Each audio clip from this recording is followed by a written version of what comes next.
প্রার্থী বিক্ষোভের মধ্যেই রাজ্যে বিজেপির সর্বভারতীয় সভাপতি ভোটের আগে ফের রাজ্যে নীতিন নবীন। আজ নিউটাউনের হোটেলে বিজেপির কোর কমিটির সঙ্গে বৈঠক রয়েছে নীতিন নবীনের।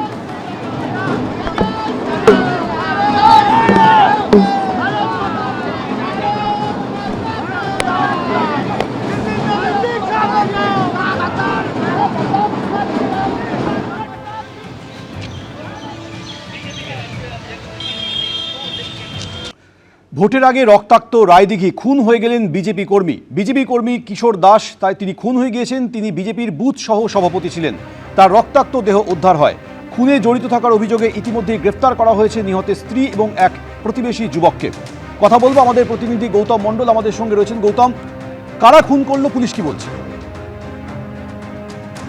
যোগাযোগ বিচ্ছিন্ন হয়েছে। আপনাদের আরো একবার জানাবো যে ভোটের আগে রায়দিঘিতে খুন হয়ে গেলেন একজন বিজেপি কর্মী।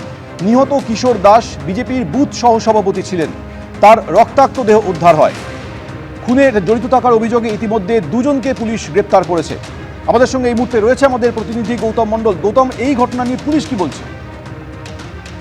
দেখো সৌমেন, সুন্দরবন পুলিশ জেলার পুলিশ সুপার বিশ্বচাঁদ ঠাকুর তিনি যেটা জানিয়েছেন, গতকাল রাতে এই সংবাদ পাওয়ার পর রায়দিঘি থানার পুলিশ ঘটনাস্থলে যায়। ঘটনাস্থল থেকে দেহটি উদ্ধার করে।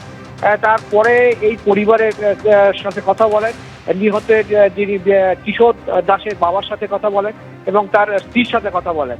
এবং সেই স্ত্রী এবং তার বাবার বয়ানের ভিত্তিতে বেশ কিছু অসঙ্গতি মেলে। সেই অসঙ্গতি মেলার পর তার নিহতের যে বাবা, তার অভিযোগের ভিত্তিতে ওই যে কিশোর দাস, তার স্ত্রী এবং প্রতিবেশী এক যুবককে গ্রেপ্তার করা হয়েছে এই মুহূর্তে।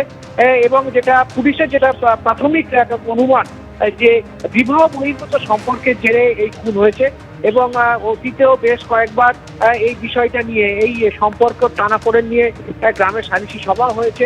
সব মিলিয়ে বলা যেতে পারে এখনো পর্যন্ত পরিবার এবং প্রতিবেশীরা যেটা জানাচ্ছেন যে এই বিবাহ বহির্ভূত সম্পর্কের জেরেই, এই টানাপোড়েনের জেরেই এই খুন। প্রাথমিকভাবে একদম পুলিশের প্রাথমিক তদন্ত সেটাই উঠেছে এবং আজকেই ডায়মন্ড হারবার মহকুমা আদালতে পেশ করা হবে ধৃত দুজনকে। তারপরে তাদেরকে পুলিশ হেফাজতে নেওয়া হবে। তারপরে এই যে খুনে ব্যবহৃত যে অস্ত্র সেটা উদ্ধার করবে পুলিশ এবং তারপর জিজ্ঞাসাবাদ করবে এবং তদন্ত চলবে। গৌতম, আমাদের সঙ্গে থাকুন। নিহত বিজেপি কর্মী কিশোর দাসের পরিবারের তরফে কি বলা হয়েছে শুনুন। এখন তো শুনতে পাচ্ছি যে ওনার মেয়ে লোক, ওনার নিজের স্ত্রী আর হচ্ছে গিয়ে পাশে বাড়ি একটা কাকা হয় গোবিন্দ হালদার, সে করে এই কাজটা করেছে। নিশ্চয় ছিল আগে তো একটু ওনাদের ভিতরে ভিতরে অশান্তি হতো। এবার আমাদের ধরা দিত না, তবু আমরা মানে কিছু ভিতরে তবু আমরা কিছু ভাবতাম যে সেরকম কিছু আছে। কিন্তু সংসারে দুটো বাচ্চা আছে বলে অশান্তির ভয়তে হয়তো ওনারা কিছু বলতে যেত না, নিজেরা অশান্তি করতো, আবার নিজেরা গোপনে গোপনে চেপে যেত। ওনার যে স্ত্রীকে নিয়ে গেছে আর আমার শ্বশুরকে নিয়ে গেছিল, ঠিক আছে, জানা যাচ্ছে যে ওরা দুজনে মিলে মার্ডার করেছে। মানে ওনার নিজের স্ত্রী যে মারা গেছে ওনার স্ত্রী করে, আর ওই পাশে বাড়ি গোবিন্দ হালদার বলে একটা ছেলে আমাদের কাকা সম্পর্ক হয়, সে করে। না না না, কোনো দল পার্টি ফাটি কিচ্ছু না। এবিপি আনন্দ এগিয়ে থাকে, এগিয়ে রাখে।